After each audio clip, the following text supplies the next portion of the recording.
fit into this category they call the independent black woman. But when I hear people talking about it, a lot of things that are being said bother me.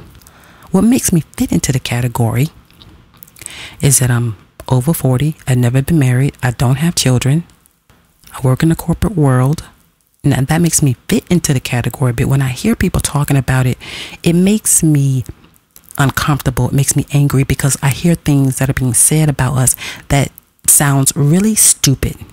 Like, say for instance, I'll give you an example. I've heard many people say over and over again that society is teaching black women to be men. That is an insulting, silly statement. It really is. My parents taught me to be the woman I am. If I had to wait for society to teach me something, I would have been a nothing and a nobody. I have no desire to be a man. When I get up and go to work every day, it's because I have bills to pay. And I'm not going to expect somebody else to pay my bills. All of these bills are in my name and I'm responsible for them. And that's why I get up and go to work every day, because I want to have a lifestyle that I have to provide myself a lifestyle. I've never been married. So who am I going to depend on? Am I supposed to be sitting around waiting for my parents to pay my bills? No, these are my bills. I'm responsible and I'm going to pay for them. Okay. What am I supposed to do? I mean, honestly, if there's something wrong with black women being in the corporate world and having these high-powered jobs and all of this stuff, okay, what are we supposed to do? Quit our jobs and go back to picking cotton? I mean, I don't understand why we're having this discussion. Why are we having a discussion about women in the work world? Why is there something negative about that?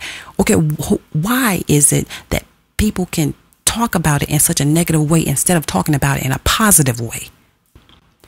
Why do black people allow other people to tell us something's wrong with us when something is right and we have to try to fix this? No, there is nothing wrong with us working in a corporate world. The Willie Lynch letter, you ever heard of the Willie Lynch letter? The Willie Lynch letter says that slavery taught black women to be disrespectful to men because it taught us how to work. That's some bullshit. It's bullshit for two reasons. First of all, we have a rich history before we were slaves. Before we were slaves, we were heads of states. We ran governments. We were world leaders. We were pharaohs. We were doctors and spiritual advisors. Hell, we were warriors. We led armies into battle. Okay, we have a very rich history before we were slaves. Africans became slaves after somebody told us that our spiritual beliefs were of the devil. And we left our true spiritual beliefs, our true connection to God, to follow somebody else's religion, listening to somebody else. And then we lost our true power. And that's how we were brought down out of power. They led witch hunts all over the world, crusades to bring us down. And then they enslaved us. I never had children because I never got married. My older sister got pregnant at a young age and I had to babysit. So I knew what it felt like to be at home by myself with a child and there was no man around. And I just was determined that was not going to happen to me. And then on top of that, my best friend also got pregnant. Well, we were teenagers and she couldn't hang out with me. And, her freedom, she lost her freedom because then she was a mother. And I was determined I was not going to allow that in my life. I wanted to make sure that I was a married woman before I had children. The main reason why I never got married is because I ran across the same situation over and over again with different guys. And that is a man's financial insecurity. Every time it came down to the time where a guy was supposed to make a commitment to me, okay, take it to the next level, marriage.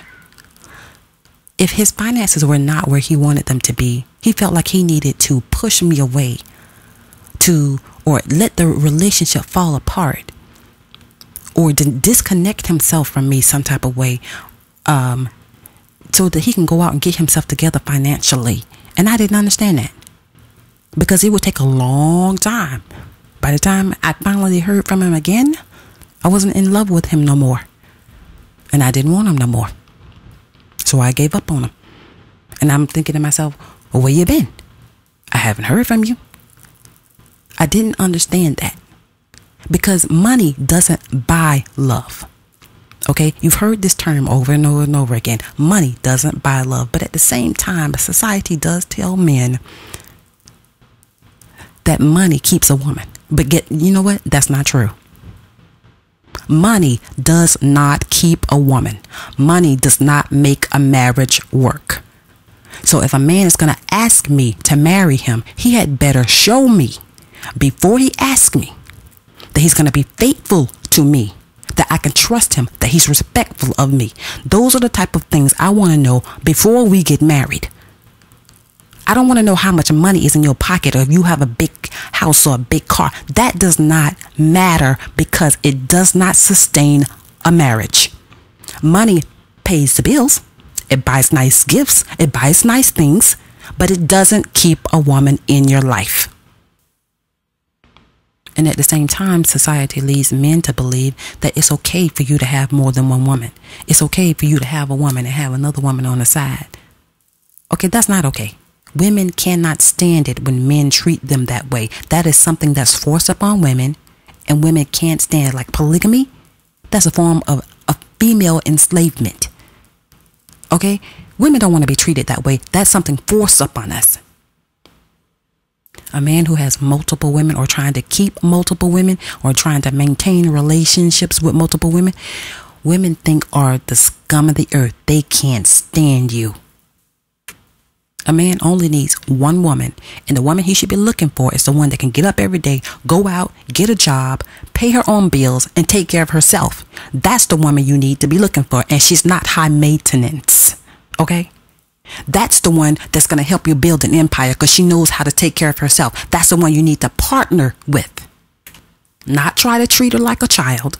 She doesn't want to move out of her parents' house and into a man's house, and then that man is going to boss her around. When you get to the point where you think or you're worried about if your woman is going to be submissive to you, or if or who wears the pants in a relationship, or who's the boss, that's when your relationship is going to fail, because that does not even matter. This is about two people coming together, not about who the boss is. I never ever heard my father say anything like that. I never heard a man who's been married for a long time and stayed married for a long time say anything, be concerned about who the boss is. I never heard my father say, I'm the man of this house and whatever I say goes. That's some bullshit.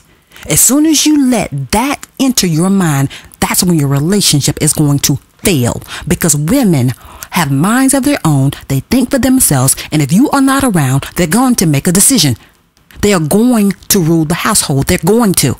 You know why? Because it's in their nature to. That's what comes natural. The only time I ever heard a woman say she don't need a man is when she was dealing with an abusive, selfish man. Black women have never been kept women, ever. We've never been a society of women where men take care of us and we sit around at the house and they just tell us what to do. We've never been kept women. Never. I only know one woman who's a housewife. And how many black women, how many black people were raised in a household where women didn't get up and go to work every day? The difference between my generation and my mother's generation is that people are more sexually promiscuous. And I'm not saying that you need to wait till you get married, but I'm saying that people should wait to get to know each other before they're sexually active. Okay?